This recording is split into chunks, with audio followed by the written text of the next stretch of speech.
Hello viewers, general knowledge and current affairs. ఇందులో first one, ఇటీవల భారతదేశంలో 56వ టైగర్ రిజర్వ్ గా ప్రకటించిన గురు ఘాసీదాస్ తామూర్ సింగా టైగర్ రిజర్వ్ ఏ రాష్ట్రంలో ఏర్పాటు చేయబడింది? ఆప్షన్ ఛత్తీస్గఢ్. 2 కరెక్ట్ ఆన్సర్ అండి. 2 అనేది కరెక్ట్ ఆన్సర్. నెక్స్ట్ కింద వాటిలో సరైనది ఏది?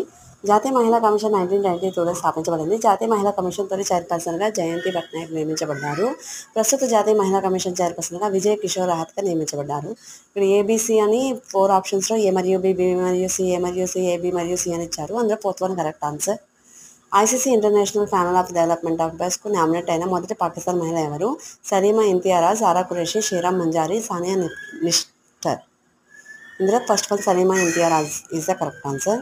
నెక్స్ట్, ఇటీవల ఏ దేశం 40 సంవత్సరాల్లో అత్యంత తీవ్రమైన కరువు కారణంగా తీవ్రమైన ఆకలిని ఎదుర్కొంటున్న సమాజాలకు ఆహారం అందించేందుకు 200 ఏనుగులను చంపే ప్రణాళికను ప్రకటించింది? Zimbabwe, Singapore, Indonesia, Somalia. ఇందులో option 1 Zimbabwe is the correct answer. And the next bit, ధన సంపదను ఓడించి మౌర్య సామ్రాజ్యాన్ని స్థాపించింది ఎవరు? చంద్రగుప్తుడు, బిందుసారుడు, అశోకుడు, శ్రీగుప్తుడు. ఇందులో ఆప్షన్ 1 చంద్రగుప్తుడు is the correct answer. Thank you for watching. Like, share and subscribe.